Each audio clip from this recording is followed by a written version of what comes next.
Welcome back, everyone. Today, Oliver Fuselier and Tanya LeSieur will be co-hosting the session, Advertising, a look into the creative process and what part does trust play in the big picture. Oliver Fuselier is currently the managing director / executive producer of Great Guns USA, Emmy recipient amongst other prestigious industry awards. He is the host of the popular series sponsored by LBB and Great Guns USA called 5N30, Anything But Advertising, getting indebted insights from the industry's most influential leaders of agencies and brands. You can also see the series on the LIA platform. When he is not managing directors, he is forging creative relationships, exploring evolving technology, and playing tennis. Tanya is widely known throughout the advertising industry as a creative partner who seamlessly guides collaboration across diverse teams to produce groundbreaking work. She led production teams at creative agencies that include TBWA, Chiat Day Los Angeles, Saatchi & Saatchi Los Angeles, New York, and Los Angeles and New York offices, and Goodby Silverstein Partners. In addition to helping bring home awards across every major show where she's worked, Tanya is a thought leader in the industry. She's been on multiple curatorial juries for AICP, judging D&AD craft jury, and speaking on the topic of diversity and talent in the advertising industry. And now, Oliver and Tanya will take it away. Great. Thank you, Larissa, for the intro, and thank you to the LIAs for inviting us to be a part of this series. It's really great. And to my co-host, Tanya LeSieur, who's up very, very early in the morning to accommodate this. I'm very happy to be co-hosting with her. Hi, everybody. So because this is a talk about trust, we are very weird about not seeing the people that we are talking to because we think that they're doing something. We don't really trust that they're listening. So we're going to ask that everybody show their face, no matter what you're doing or where you are or what the background is. And we appreciate that. We are going to also be from time to time asking questions. If you have a question, put it in the chat box, and Larissa will kind of help us navigate that as well. We, like Larissa said, it's advertising, a look into the creative process and what part does trust play in the big picture. So obviously I'm from production, Tanya being from the agency. We're going to try to give two different sides, and hopefully you will, reap the benefits of that conversation. So Tanya, I don't know if you want to maybe give a little spiel. Yeah. So it's funny that we're talking about this topic because the way Oliver and I met was not in a very trusting kind of way between an agency and a production company, to be honest. I believe the first phone call we ever had, I called Oliver screaming at him, but that's a whole other conversation. Yes, and I think he hung up on me too. I don't think I hung up on you. And by the way, it was Chiat Day Los Angeles, big, huge agency for a company that I was running at the time. But anyway, long story short, we became very good friends. But yeah, I mean, we're excited to talk about this because, I mean, if you think about it, we've been living in, and that's part of the reason why we're asking everybody to turn the cameras on, because I don't know if you guys have had the experience of presenting to a room full of names to your clients, which is a delightful experience when you cannot get zero reaction from anybody. But well, why don't we just jump into it, and let's define what the word trust means so that we can kind of start there and then kind of start. Absolutely. So the Merriam Dictionary defines it as firm belief in the reliability, truth, ability, or strength of someone or something. So trust is a really big factor in this whole process of how, from the beginning, when you guys as creatives, and I'll let Tanya talk about that, come up with an idea and you present it to your client trust the fact that you've done all the things that you need to do to make sure that that's going to sell a product, to the time that they actually come to us as a production company who are the maker and that relationship. So I don't know if you have anything to add to that, Tanya. I mean, I think even more so that we're all doing this all remotely. I mean, the fact that we're all sitting here on Zoom, and this is how we're presenting, this is how we're experiencing shoots to certain extents, throughout COVID and, since 2020. And how do you develop relationships with people and get connections with people when you're not sitting in the same room, you're not sitting at the same casting table, you're not sitting in Video Village, you're not in a room with your clients, you're not having dinner with anybody. So yeah. So I think, what we're going to do is we're going to kind of go through the whole process of, again, like I said, the beginning to the end of the process. So it will start with the agency sells the idea to the client. Agency looks for the production partner or the director. Agency and the production company start the bidding process, which is a very long and arduous, but doesn't have to be process if there's trust. And that is from the first call to the treatment call, the follow-up call, recommending the director and the company to the client, awarding the job. And then you have to then start together collaborating and prepping the job. You shoot the job, you edit the job, and then of course it airs and the spot goes on to hopefully sell a lot of products for your client. Your client's very happy. So I think that's kind of the process. Has everybody in this audience been a part of that process already? I don't know how you answer that, but is there anybody that has not been a part of that whole process? Don't answer all at once. Everybody Anyway. just give thumbs up if you've made work. Yeah. You've dealt with clients and you've made work. Yeah. And for you who haven't opened up your, shown us your face, please do. We want to see you guys, even for like 2 seconds. Robin, Anasia, Marcos, come on. There you guys go. Yeah, be strong. Oh, I love it. Marcus says, go ahead, eat. We all have to do that. There's Robin. There we go. Come on. Oh, hey, babes. Hi, Tanya. Yes, I know how to bid a job. I've done it many times. Robin and I used to work together. Oh, really? Oh, I Yeah. love that. That's brilliant. Very long time It's ago. scratchy and scratchy. Well, go ahead. I mean, look, I think I'm going to let Tanya talk about the trust in the agency and the client when that whole thing starts. So go ahead, Tanya. Well, I think, okay, so let's get to the place.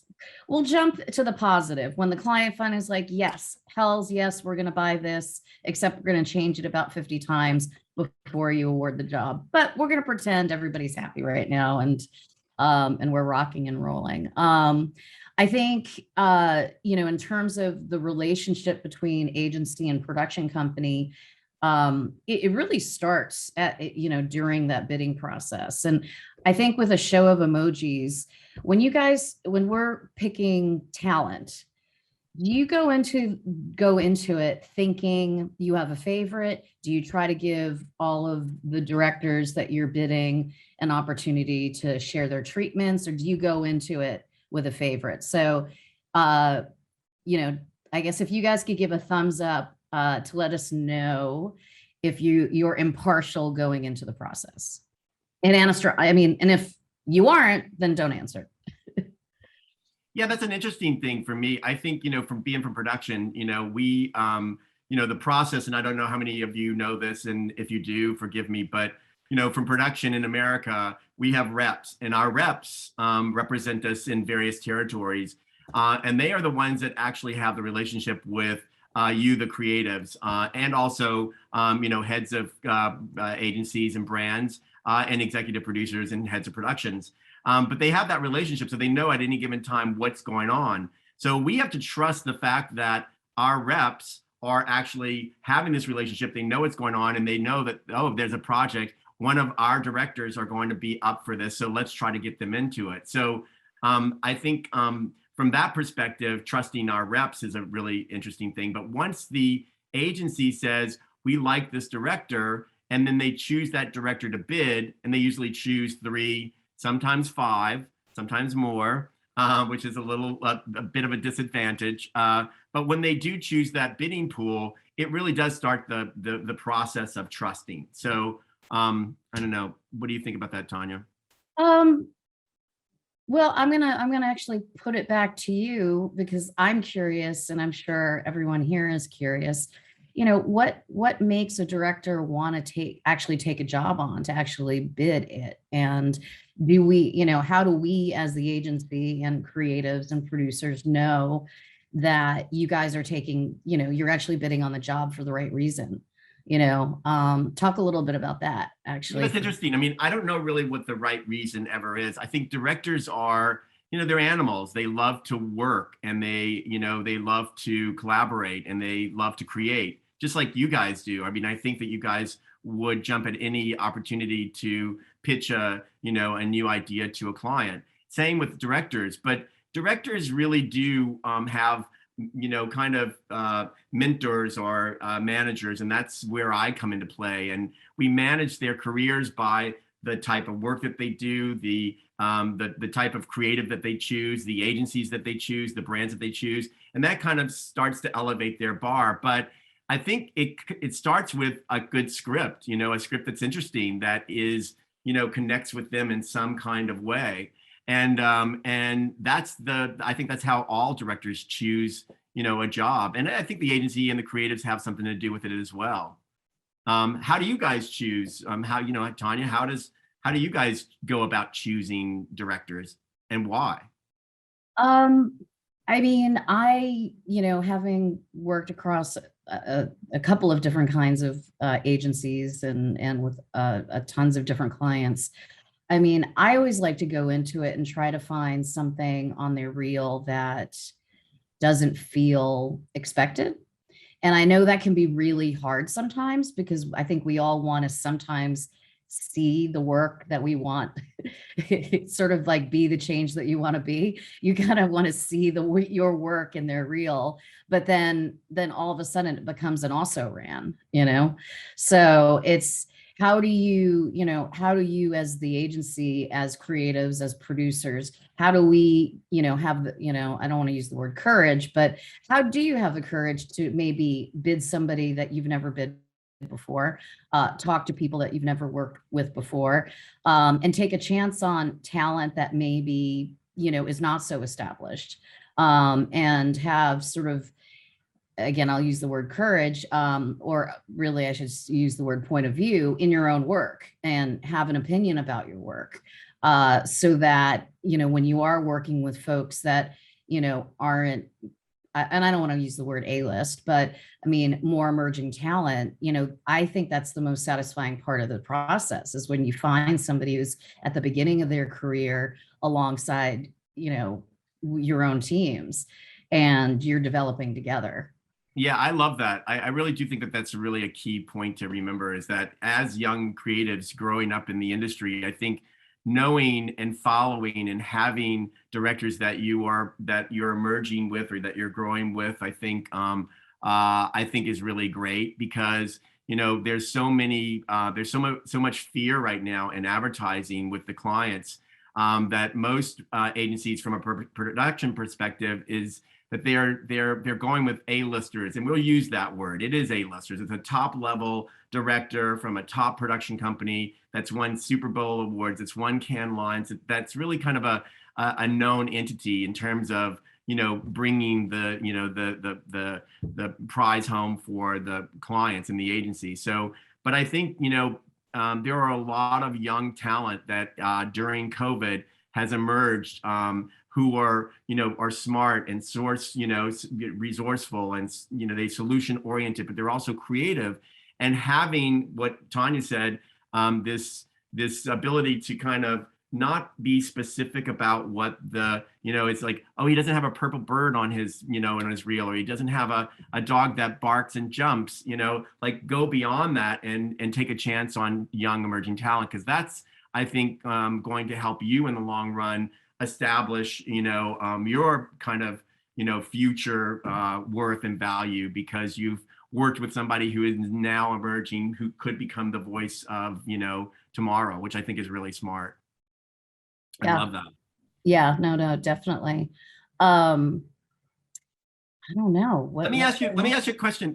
What about, like, what are you guys looking for in your first creative call with a director? And, you know, and how honest are you in that process? Once you pick a director in a production company, now you have 3 directors. So Tanya, what are you looking for in that first call from a director? And how honest are you, you know, during that call? How honest are the creatives? I want to ask the creatives here. Oh, I want somebody come off mute and just, I mean, this is a safe space. Because I mean, I know what my answer is going to be, but I'm curious what you guys think when you're on those phone calls. yeah, that'd be great to hear from somebody. Like, what are you looking for when you've chosen? You have 3 directors. You now are getting on the first call with a director, and you're going to take him through, you know, your board that you've sold to your client. What are you looking for? What do you expect? And how honest are you with that director when he's now giving you his vision? Or her vision. Or her vision. I'm sorry. Or their vision. Or their vision. Damn, I'm like, it's early, guys. Forgive me.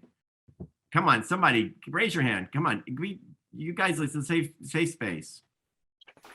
There's a lot of things in the chat. What is somebody saying in the chat? Let me see. Feel free. Yeah. This. Can we also just jump in? Yes, yeah. Please. Oh, please, I love that. So I'm not quite sure if that really answers your question, but usually what we look for, like, I feel it always depends on which client you're working on.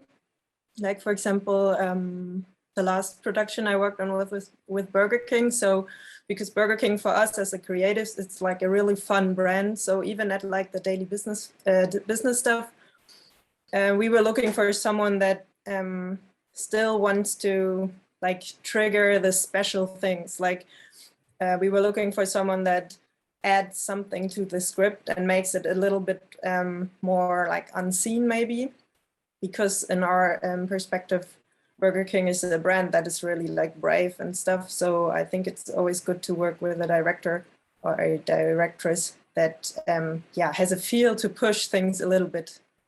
That's interesting. I love that. So let me ask you a question, because this is a very, from a production perspective, you're really saying think out of the box, you know? Mm-hmm. And so you've sold a script to your Burger King client.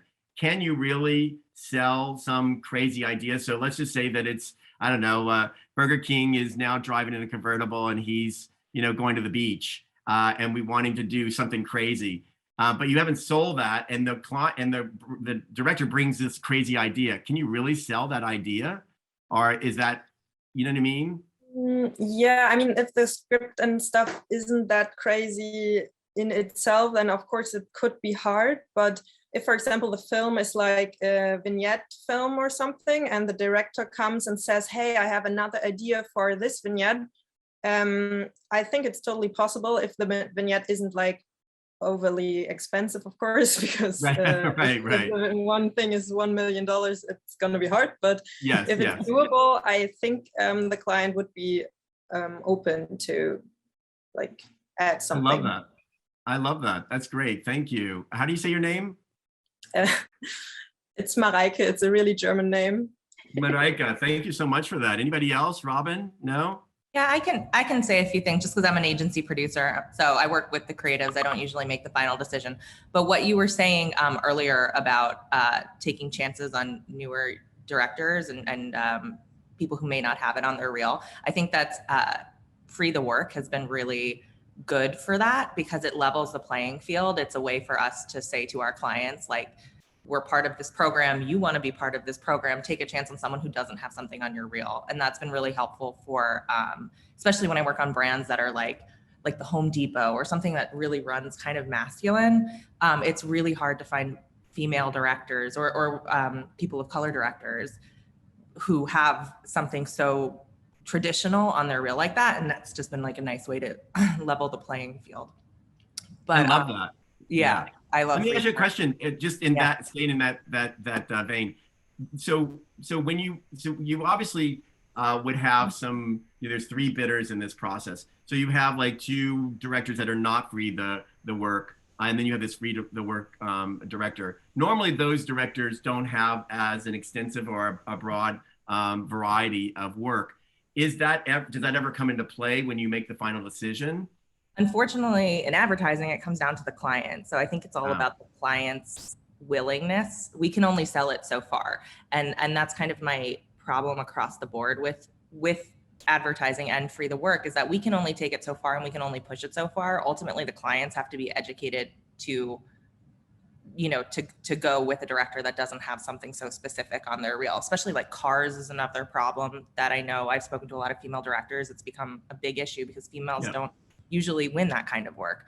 So ultimately it's the client's decision, but also having, you know, EPs and heads of production who really want to sell the work and work with you and get the enthusiasm in goes a long way with selling those directors who may not have that on their reel.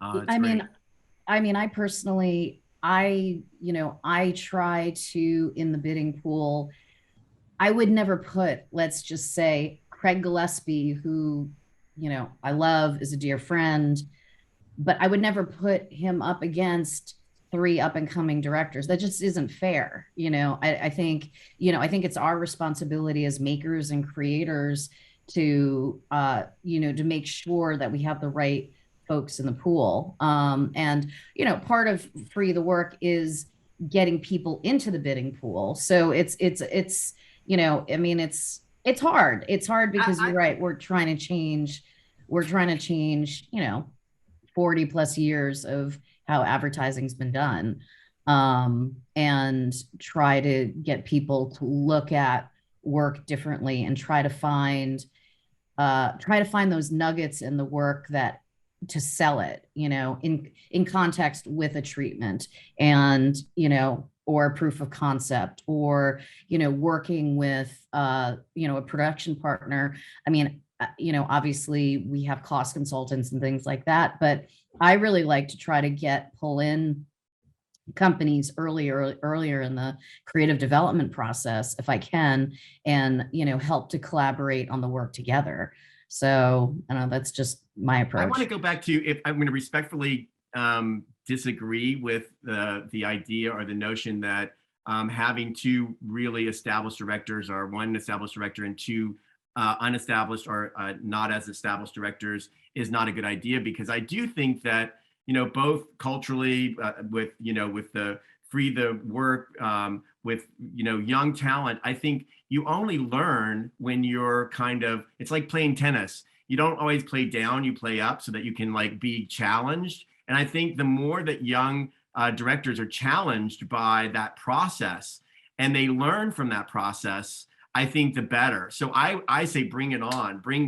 Get 3 really great, big, huge A-level directors and bring in a young, inexperienced director who will gain something. He may not get the job, but he'll be heard.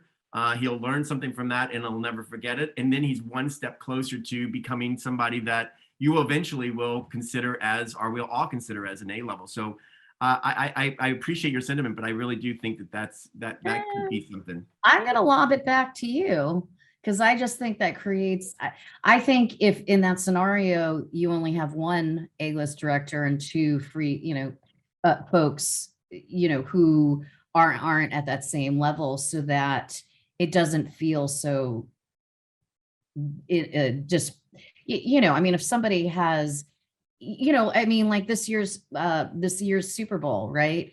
Yep. Wasn't the top 10 directors, like each of them had directed at like 2 of the spots. Like there was some really, I mean, besides the male female component of, well, that's a whole other conversation, but, you know, it showed sort of, you know, how people, you know, obviously you can at that price level, you know, have whoever you want, but is that always the right choice? Yeah, but is that a direct response to agencies not willing to go, you know, out of their comfort zone and try somebody young and up and coming? You know what I mean? Like, if you're going to always just bid the top 10 companies and top 10 directors, you're always going to get those people doing the Super Bowl ads, and you're never going to give these. Totally. I mean, look, I mean, we're all guilty of it, of wanting to, I mean, who doesn't want to work with established talent? I mean, it's amazing. But on the other hand, there is a joy in, and certainly early in my career at Goodby, I worked with a lot of, directors who now are, are part of that A-list. And, we'd given them, their first, jobs in advertising, Yeah.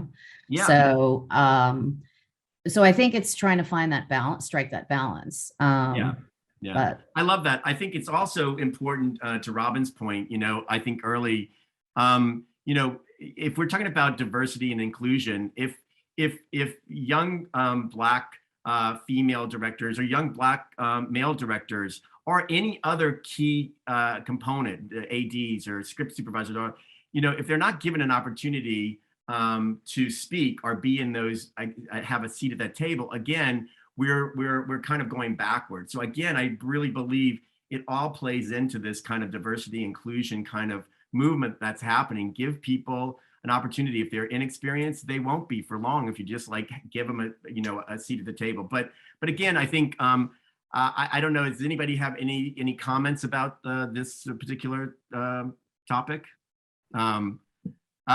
Look, Victoria raised her. Oh, good. So I will say Oh. something, but it's not as I couldn't improve too much the conversation, but it's just kind of what your question is, like what I'm trying all my career, like try to have this conversation, because all my life it's walking in the shadows and working alone and try to find some producer to work together and say, oh, we have a connection to work together, because I think this is really important to create amazing projects, no?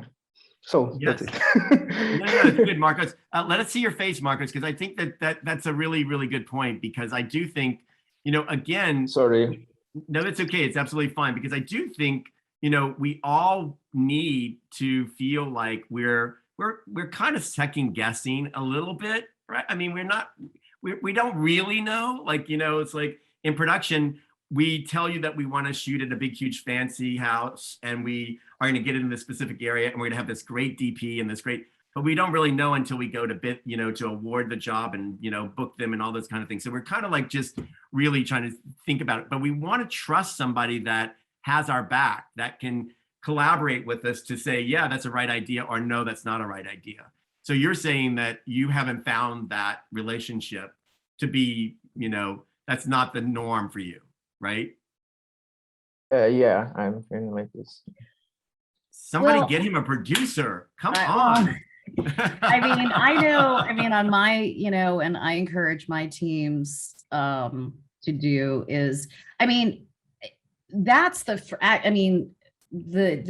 creative producer trust. I mean, here's the thing, like I have to represent, if I'm your producer, I'm representing your ideas. I have to sell, like, even in, if we step back in the bidding process, I really look at, it's my responsibility to sell the script to get a director that we really want to get, because maybe, it's not expected and it's something they maybe have not done before. And I try to kind of give reasons, but, personally, if my creatives don't trust me, like the process is already broken, because we know our clients already 99% don't trust us, right? Well, maybe that's not true. Maybe it's 95%, but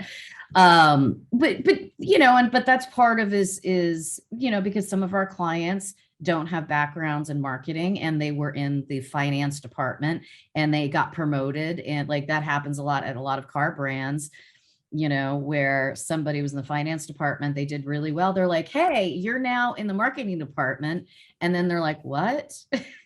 I mean, I can't tell you how many times I've sat on a shoot explaining what a 3/4 inch angle and just what the whole process is. I've been very fortunate to have relationships with our clients that I've been able to do that, where that's been a welcome thing. I think in our Zoom society, as I'll call it, again, where we're not on set together, you've got people who maybe have experience in marketing or don't. It's, you know, developing those relationships is so important. So, you know, and I would say call your producers out on it. If you don't feel like they're giving you the real deal, like call them out. And I mean, I do the same to my creatives. It's like, dude, that's a 90-second spot. That's not a 15, but that's a different story. Yeah, but I agree with you though, Tanya. Yeah. I think it's really important. You know, communication is what we do. I mean, this is what this is all about. And I think as young creatives or even young producers, you know, the squeaky wheel gets the oil. Like, don't be afraid. Raise your hand. Knock on the door. You know, pick up the phone. Text. Get the answer. Get somebody to like listen to you, because I think you're really doing yourself a disservice by not like, you know, sharing your creative thoughts and having somebody support that. But, you know, look, now in the process, so we've, you know, we sold the idea to the client. We've like, you know, now found a production partner, and it's a young female and she's doing a car ad. And we've now like, you know, started the prepping. So we're now right about to go into a pre-pro meeting. And the pre-pro meeting is always a crazy, you know, last minute, you know, rustle, because we're trying to make sure, excuse me, the pre-pro book is right, and the storyboards and the shot list is right, and everybody feels like they are heard the client and that they are going to be able to address it. That's a process, again, where trust comes into it, because, you know, there's a certain point where the agency in the pre-pro meeting says to the director, and now I'm going to turn it over to you. And that's where the first time, you know, normally a director is now speaking to your client about your vision, or the collective vision, but really your vision, and selling his ideas. So how is that process? I mean, is that a scary process to agency producers and creatives? Well, I'm going to take a step back in that process, because I know production companies don't always appreciate this, but I actually do think it's important that the agency attends the Tech Scout, because that's, you know, or at least one of the pre-scouts, because that's where the boards are being drawn. I love that. Where angles are being decided on. And I know it's, you know, it can be a pain in the ass, because, you know, you've got a director trying to talk to all of their departments. But I do think that's, you know, that is a level of trust between the agency and a director to allow us to have that collaborative process. I think I love that. Yes, absolutely. You know, because if you don't go on the Tech Scout and you don't see what we're really talking about, because sometimes shooting boards aren't really accurate to what, you know, what the angles really are or what we're doing. At least you'd be able to visualize it and help sell it in the pre-pro meeting. But no, I think that's absolutely good. For you guys who don't know what a Tech Scout is, it is actually the technical recce or scout. Tech recce, if wherever you are in the world. All of the keys that are vital to that shoot day and making everything happen, from the key grip, the lighting guy, the production designer, all those people all go to every location and they talk about every shot that's on the shooting board. And I do think that that's a very, very good point, you know, a key point out, because it is an opportunity for you guys to say, you know what, is that right? And again, I think producer to producer, creatives to producer, trusting their producer, and then the producer talking to the line producer from the production company going, now how are they going to do that? And then getting the attention of the director saying, hey, can you just explain that to them, so that there's no like miscommunication? And again, building that trust between, you know, the production company and the agency creatives, that when you get on the set, you guys are all on the same page. And that's really, really an important part of the process. So Oliver, I have a note on that too. Another thing I found with the Tech Scouts is that we have to do so much content now. It's not just one TV spot. It's TV spots and 75 digital assets. And often the fancier the director, often the less important those other things become. Very good call out. So I often find that the Tech Scout is really, really important for those digital assets, because sometimes people aren't thinking those through, and especially for efficiencies and just being really on top of it, it's super helpful to be. You know, that's a great call out, Robin, because I do think that for young creatives, that is a part of their job that they need to think about. And I think that's when the agency producer and the line producer become really trusting, because you have that communication and that trust with them that you're going to get their attention. They're going to hear what you have to say. They're going to talk to the AD. They're going to talk to the director. They're going to let them know that these things must happen. We have to carve out some time, or we have to consider that. So I think that's a really great call out. Another call out is that production, more and more, and especially through the pandemic, I've found that agency is getting kicked off of tech scouts more and more. I would say fight to be there, because it's super important. And I know you get a lot of pushback from line producers not wanting you there, and it's happening more and more lately in the last couple of years, but I just think it's really important to be there. And don't. I agree with that. You can do them virtually. I mean, we did a job in New Zealand where we were all on the virtual tech scout. I mean, everybody was remote. The director was in LA, the DP was in LA. This was kind of early in the beginning of the pandemic. And, you had the New Zealand team on the ground, but, we fought to also make sure that we could hear because it was all vignettes, it was all visual. And we fought to also be able to hear what the director was saying to the crew, because, when you're on it, I like to call it silent theater.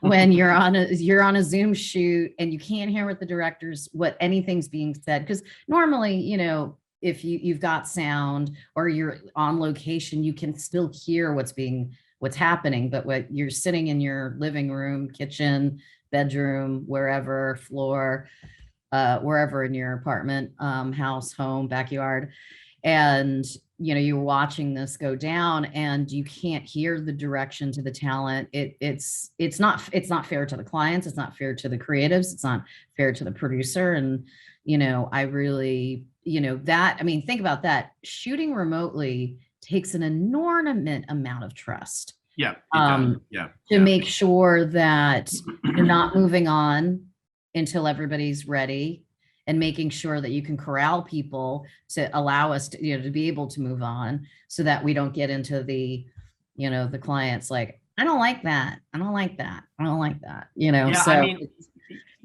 not to cut you off, but I think you're absolutely right. To unpack, you just said a lot of things. I think, the fact that the agency, to Robin's point, is getting pushed back by the production company. Look, I think it did start a couple of years ago. I think COVID kind of put the kibosh on anybody like do anything, because we are remote. But I think it's even more so now important that agencies send a person, a creative and a producer, to all shoots. And if they can, they should send a client. That is the collaborative connection whereby things really do happen when you're on the set or you're on the tech scout and you are talking face to face. Because like Tanya said, it's very difficult to have a voice or have a seat at the table when you're like remote. It just is there's a lot of variables that play into the reason why that's very difficult. But I do think that push back, push really hard on being a part of that team that's on the ground, from the prep to the tech scout to the shoot, and even in the edit, if you can today. I don't even know what's happening with edits. It's like it's also crazy. It's a hot mess. Everything keeps changing well, depending on where you are in the world, it keeps changing. So does anybody have anything to say about anything so far, or any questions or any comments? You want to tell me how good looking I am today, because it's early in the morning, how rosy my cheeks are. Tanya, do you have any questions for me?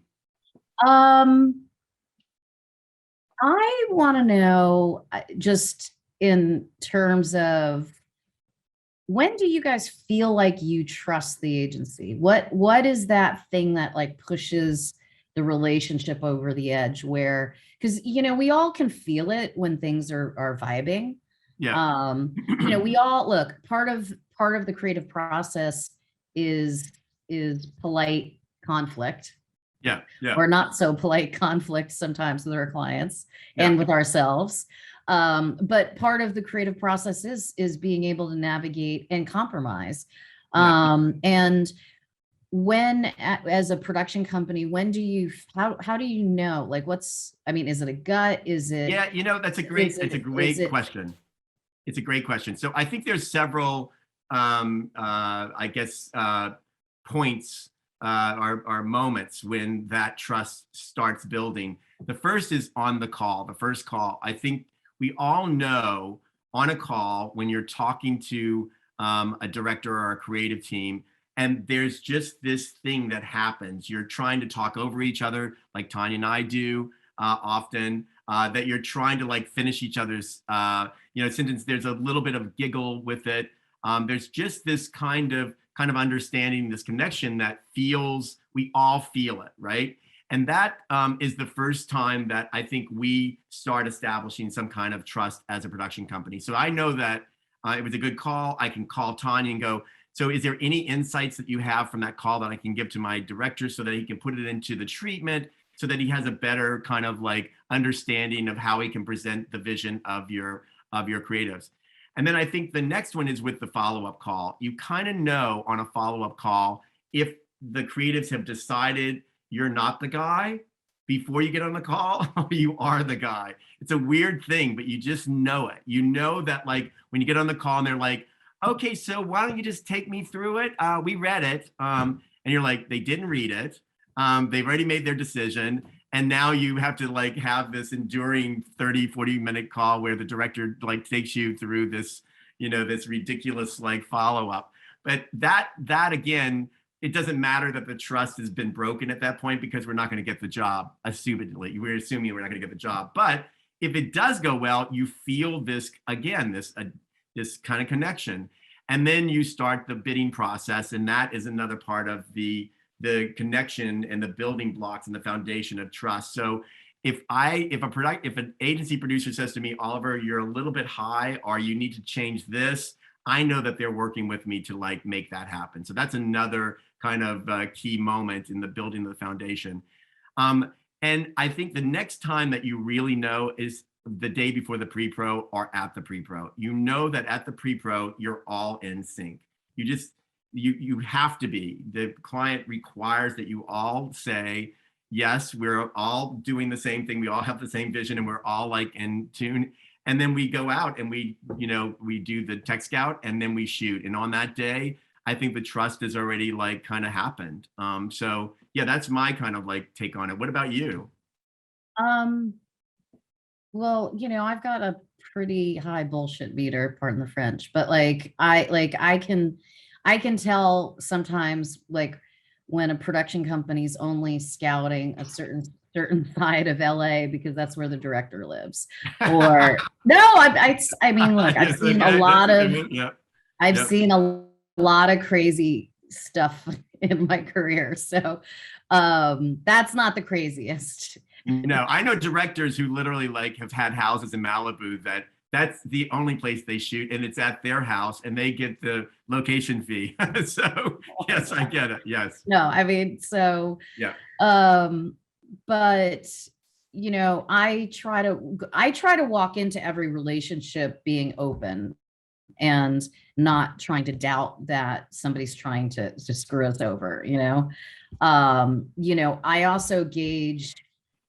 Because look, I mean, the creative process is a process, as we're in the prep of something and as we're selling locations to our clients, as we're selling, because now, we're selling by the time you get to the pre-pro meeting, you're basically walking through the boards. You've pretty much already locked down the location. You've already locked down the talent, or 99% of the talent, hopefully, knock wood, unless something crazy goes down. But like, you've already kind of navigated a lot of treacherous things, and whether there's, prosthetics, or whether there's a puppet, or whatever the creative, gives you, you're kind of navigating that together. And I think it's through that process where when we do have client, because we all know our clients ask us for crazy stuff, and it's how does the director solve that? And how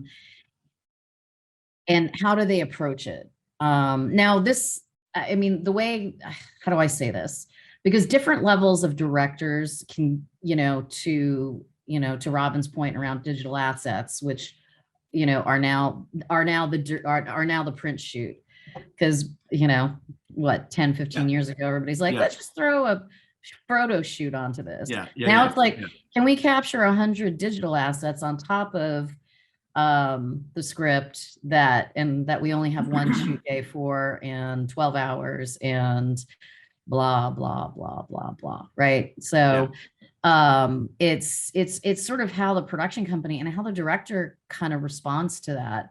I don't, I also think the industry, it's evolved in terms of, we all have, a spot, work is only successful if it hits its KPIs. I mean, I hate to sound so meat and potatoes in that way, because like there's cultural currency. Okay. How does the, consumer or whoever the audience is, how do they receive the work? Is it something that people, is it part of your culture and everyday lives? Is it a catchphrase? Is it whatever? Is it something that affects people emotionally? Laughter, crying, like, does it actually elicit emotion? And, gone are the days or directors that are like, oh, the product shot, the DP is going to handle the product shot. It's like, that's just, it's a different universe that we're in. And it's everybody's responsibility to make sure that the work we're producing is successful. And that, I mean, I know we all do sometimes our own agency cuts and director's cuts, but I mean, I always think it's just more successful when the thing that actually runs is the thing that we're all proud of. No, I totally agree with you. Let me ask you a question, and anybody can jump in. So during this process, from the day that you decide on this director, do you, as young creatives, stop the creative ideation or the thought process, or are you always wanting to, kind of one up the board in a way? I don't know if I'm saying that right. Does that process ever stop with you guys? I mean, I know you've sold a script and you can't make, a dog turn into a cow, but, is that process an ongoing process? And if it is that process something that you kind of, ease into with the director and the production company in terms of changing or reselling? Does that make sense? Anybody? I just went through, oops, sorry. Someone else can speak. No, go. No, go ahead, Omar, go ahead. Please, Omar, you got it. Oh, no, I was just going to say, yes, because I think when you begin to work with a director, it's like an explosion of like excitement back into the job after you've been working on something for so long that maybe it feels a bit dull, and then the director comes on board with all these things, and then you get really excited. And I almost feel like I always have to try and rein myself in so that I'm not getting in trouble with the client or the producers at the agency being like, no, you're changing it too much, like stop. So yeah, I don't know where the line is, but for sure, I think that especially when directors come on board, it makes the job fun again. Yes. Oh, I love that. Thank you, Omar. That's really great. Robin. Yeah, I just went through this actually, where I had 2 treatments with 2 different directors for a large job with a difficult client. And one was a version of our script, and the other one was someone who took it totally above and beyond in a cool, awesome direction, a lot of VFX, just interesting. And ultimately the conversations were like, which way do we play it and what's the right way for the client? So I think a lot of it is understanding who your client team is and how willing they're going to be to work. And also looking at the director. The other conversation we had was, how willing is the director going to be that when the client comes in at the last minute and is like, it's a little too far, are they going to be willing to pull back and scale back? And ultimately we went with the safer choice for it because we knew the clients. And I personally kind of wish we hadn't, because I thought the other one was so above and beyond. But I think part of it too was the director personality, knowing that we just saw a lot of clashing coming down the way. Yeah. Our clients have a lot of opinions. And if you have a director that has such a vision, sometimes that doesn't gel so well. Yeah, there's a great He was a creative director. He was at Saatchi. I think Tanya knows him. Javier Capapino, and he did the "It's Not a Tide" ad. But he's done many things. I think he's now in Europe. But he had a saying. He said, "You know what? I hate the phrase." Somebody asked him, like, "What is the one phrase that you hate in advertising?" He said, "Thinking out of the box." Because the truth is that by virtue of the fact that you sold a script, there is a box. You know what I mean? Like, that box can be infinite in what you have within it. But to your point, like, telling a director to think out of the box is like telling a creative, like, you have no boundaries. Like, you can make, this peanut butter commercial could be anything that you want. And the client, what the client's, parameters are, where their boundaries are, but you allow them to go beyond that. And now you have to rein it back. So my question is it better to push creatives and directors to a point beyond and then rein them back in, or just, keep them in the lane, either right or left of what you've sold to your client? I think push. I mean, I'm just the shy of crazy. So I'm always willing to put it on the line. But that's where, again, let's, kind of circle back to trust that you've got an account team that can help you pre-sell, and how you can have little sidebars with the client before you actually get into that pre-pro meeting, so it isn't a surprise. There's a Japanese concept called Nimawashi, and it's the idea of basically you're pre-selling the idea up the chain before actually, presenting the whole thing.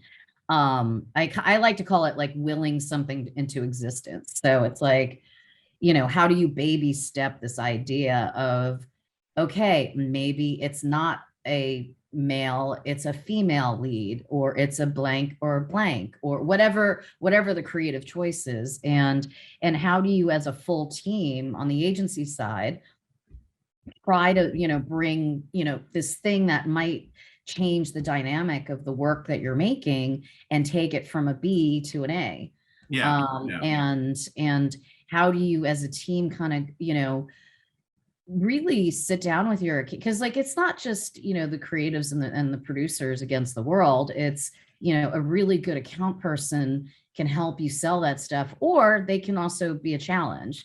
But then, then you also figure out other ways to kind of work with that, with your CDs or your CCO, or, whoever's on the team, to try to kind of listen to your thing. Because, the worst thing in the world is making something and then getting into the edit and just being like, oh, I love it. I wish we would have done that, We have Teresa is raising her hand. Go ahead, Teresa. Okay, hey everyone. Just jumping in to add on to the conversation. I think I agree with a lot of what has been said, but I feel like, the reason that you bring in certain directors is because you've connected with some certain magic that they've had in their reels, and you want to be able to allow them to bring that into your work. So I think that there's an element of, one, what Robin said, like judging your client's appetite and making sure you understand the kind of client you have. But I think it's important to allow for those elements that sort of bring it from a B to an A.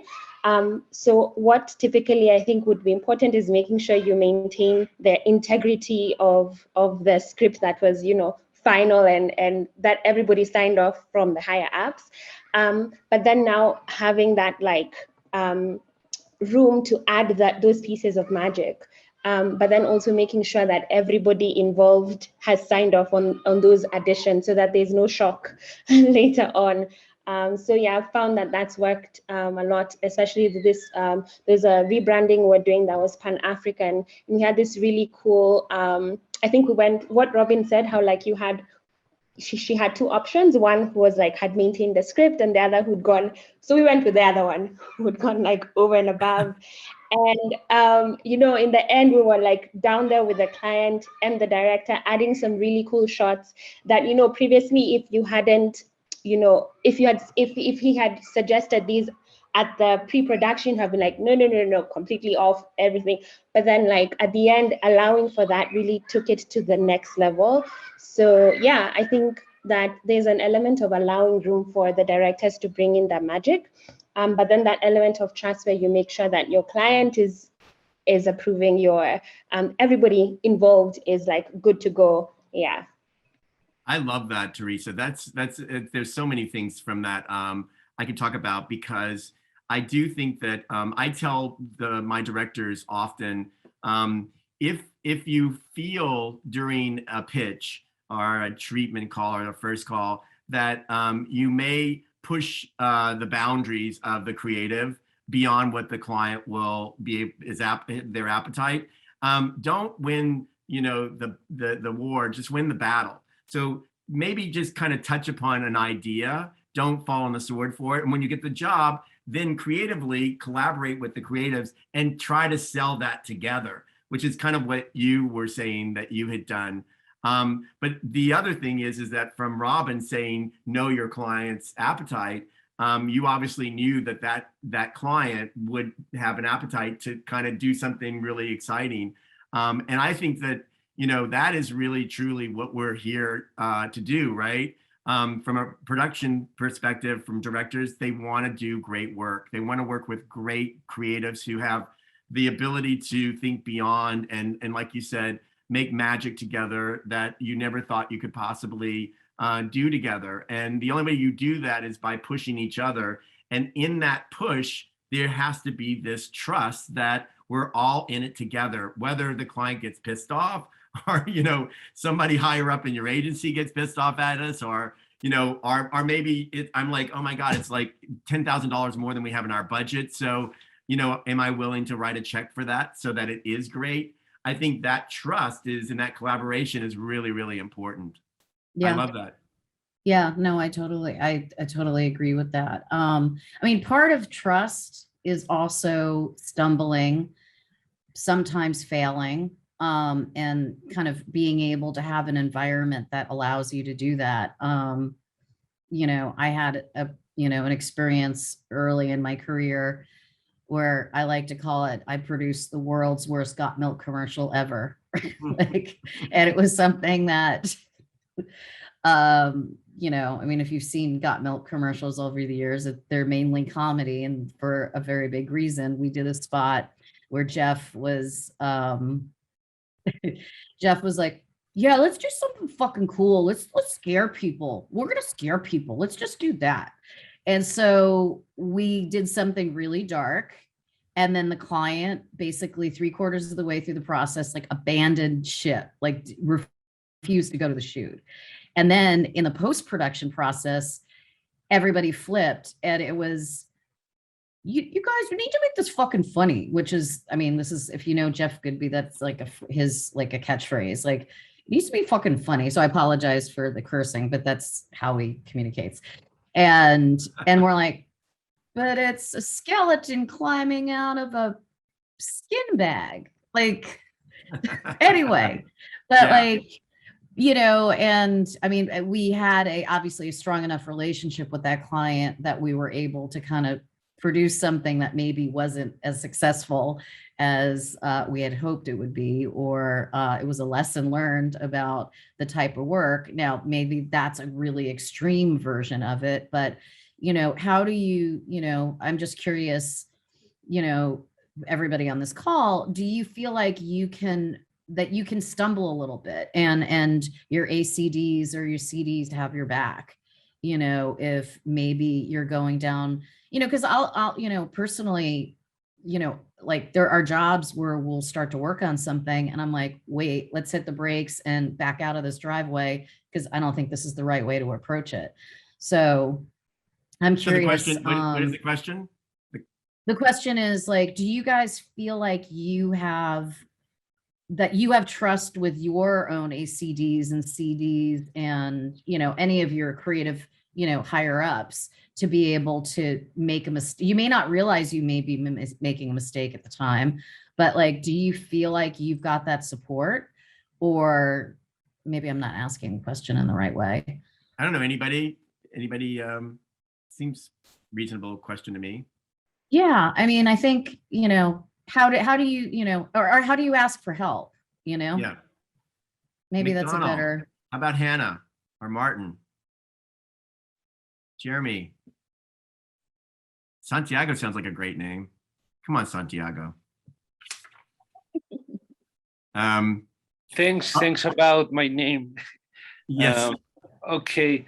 Okay. I think I have some support about my superior in that way, but I felt that you have to really know how you're doing with your client. You have to really know what is your client, and if they know that you are working with them in that way, I think they could trust you to do something crazy about that, because if they don't feel that you have the assets to find new paths to go more creative, you can do that. You have to understood really good your work. You have to understood really good the ideas, the objects from the business that you are doing, because certainly it's always a business what we are doing, and Yeah. I think really important that and in this way you can find the trust of your superior, your CDO, your CCOs, or even of the client. I think this is really important. In this moment, I am working. Sorry, I don't talk a lot, but about everything that you are talking about. In this moment, I am in the process to do a really great commercial in Colombia about Wow. from a bank. They are looking their trust a lot in my work. It's about that, because I really understood the meaning of our business, the meaning of our brand, and in this way we could propose a lot of things. We can talk with a lot of producers to find the really meaning of our client, and this way is really important. Well, okay, is what I think and what is working in my day-by-day work. That's really important in this moment. Wow. I love that. Do you feel like you developed that trust with your client because you understood their strategy, that they could, that the creative, had some kind of, legs into that they felt like, okay, you're hearing what their needs are? I'm just curious, like how, because I think it's something that everybody here, regardless of your role, is, how do you develop trust in your everyday, with clients and things like that? I'm just curious, how do you think you were able to kind of create that relationship with that client? I think it's about we understood really good the meaning of the business, what is the position of our brand in our country. This is a really conflict brand for the people, because it's of a bank group that is one of the most millionaire powerful persons in Colombia, and the people don't like that. But we know the position that we are talking in this country about all of that. And I thought we understood that. We understood what is the business, what they need, and in this way we try to do the most creative work about that, looking for different perspective about every product, everything that we do. And this campaign is really interesting because we understood all of that, and we are looking to do a really great commercial with a really great director, a really great producers, and about everything of that. It's about that trust that we are building every day in our work. I think it's really important that. Yeah, but a question, this is to Tanya and myself. If we were to give any kind of inspirational advice, what would it be to young creatives from your perspective, Tanya? Go for it.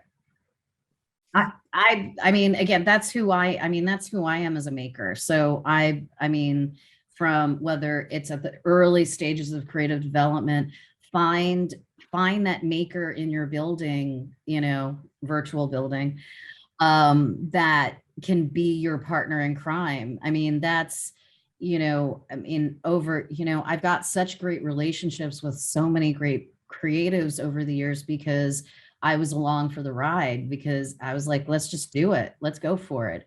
And, and try to be outrageous, try different things. And sometimes it works and sometimes it doesn't work, but be willing. I'd rather do that and fail than not have tried at all. So that's my advice, is find that, be a maker, find that person or persons in, whether they're in your studio, whether they're your producers, whether they're other creatives, account people, strategists. I mean, anybody can be, and I know everybody uses that phrase, any ideas can come from everywhere, but they can. I mean, that's actually, the way the business is set up these days is that, you can put an editor with an art director. You may not necessarily need a copywriter in that mix if it's something that's highly visual and musical, and there may not necessarily be heavy duty copy, or put a copywriter with a content creator and a strategist, and that's the creative team. So I just say go for it and keep pushing. I love that. That's great. Anybody have any comments about that or want to say anything? Again, I'm crazy. So like, yeah. There's that. So yes. I think from a production perspective, I would say to creatives, and we've talked a little bit about all of this, is that, like Tanya said, go for it. Don't be afraid. Find directors that you believe are doing interesting work, whether they're doing music videos or they're doing short films or they're doing, TikTok, whatever it is. Find talent that you can grab onto and grow with and really kind of own in a way. I think directors love that. I think also don't be afraid to be honest. If there is a director and you like his work and there's something, I think, I forget what maybe Teresa said, that you've kind of connected with, some magic, push them, ask them those questions. How did you get that magic? How did that happen? Let them know that you understand who they are creatively, so that there's a connection. They only become more creative when other creative people push them. So I think that's another thing. And I think also during the creative process, I think, be willing to push your agency, not only the ACDs and the GCDs and the CDs, but also your EPs and the producers, to really connect and communicate, and just always communicate with production. We want your input. We want the best outcome. And it's only in that silence that we turn within ourselves and we go, what is the best thing that we can do right now? Because we're not getting what we need from the creatives. So be communicative and allow us to be a part of the process and help you build something that is really great, that we're all happy about. I think, no, I'm just agreeing with you. What about you, Omar? Anything from you? I actually do. I've always got a question. I love to talk. Something that's kind of been semi-alluded to in this whole chat is clients, and those people. Clients can those guys, how they can sometimes be sort of, shit, I guess. And something that I always find really difficult is I've been fortunate enough in my agency I have the support that I need. And when we know that it's going to be a tough job, we kind of have each other. Something that we sort of struggle with is when we want to bring a director on board that we want to build a relationship with and make great work with, but we know that this client is really, really a pain. I think, to tie it back to trust, how is it best to kind of be honest with that director and say, hey, look, this isn't going to be the easiest job in the world. I don't know if we're allowed to say that, but sometimes you want to, you know what I mean? I don't know. Tanya, go ahead. You can. Yeah, I have an opinion. Yes, you absolutely say that, because the world's worst thing is hiring a director and then they don't know what they're in for, because I do think if we're united, I mean, we're talking in absolutes right now. I mean, we've all had clients like Procter and Gamble where there's been 6 months of testing, and if you deviate from the script 1 iota, the clients freak out and things like that. And it takes time to build relationships with people. And I do think a byproduct of the pandemic is that everything changes so rapidly. Like, for example, in the United States, back to school work that was being shown, nobody was wearing masks. And then then articles were coming out in Ad Age and Ad Week being like, wow, brands are totally tone deaf to what's happening during the pandemic. So the fact is, what used to take a year in creative development with testing on focus group testing and things like that has been compressed, because the reality is culture keeps changing weekly, monthly, all of last year. I mean, we can even back up into, 2019, with certain events that were happening in the United States at the time. And I think in each of your own countries, you've all experienced it in some way, shape, or form. So I think trying to find a commonality and trying to be honest with your clients, because they don't, they all have, how do I say this? They all have their own pressures outside of, we have the script. We're like, this is our thing. And meanwhile, they've got like a product guy or woman like breathing down their neck being like, we need to sell 5,000 units and we need to do this. And there's like 20 things that we're not seeing. And, the last thing they want is a fight. But I think if you can kind of make sure, and I think Santiago had said it in terms of that, really understanding their business, so they feel that you get their business, that it's not just creative for creative's sake. It's tying, because the best work is when it combines strategy and emotion and cheeky or whatever you're making. So. Yeah. I think, from a production perspective, I do think also, look, I think the best laid plans is honesty again and trust. So I think if you believe that you have a director that is so creative, it's not that he's not going to acknowledge or collaborate or be a part of the process, but that is who he is and you want him, and that this is going to be a difficult client. I think you need to talk to your producer and your executive producer and let them enlighten the production company in a way that informs that production company what they're about to go into. And the way to do that is simply say, like, look, these creatives love your director. That gives us a little bit of excitement and kind of comfortability in the fact that, like, okay, we're going to get this job. They're on our side. They have our back. They're going to tell us when we're about to go into a minefield or not.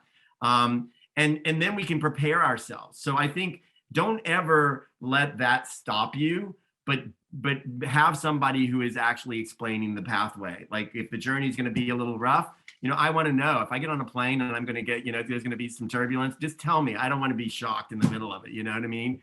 And then you can prepare. And I think that's the best laid plans. And I think it's a great question. I don't know, Tanya, if there's any last thing that you want to say, or anybody has any burning desire to say anything, I'll let you forever.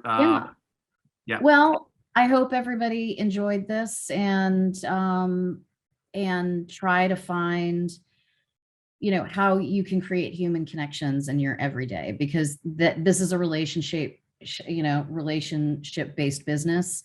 And, a call, you may get on a call and bid a director and the director doesn't get the job, but that director may be appropriate on another job later down the line. So, always know that you're always building your own personal reputations by the way you behave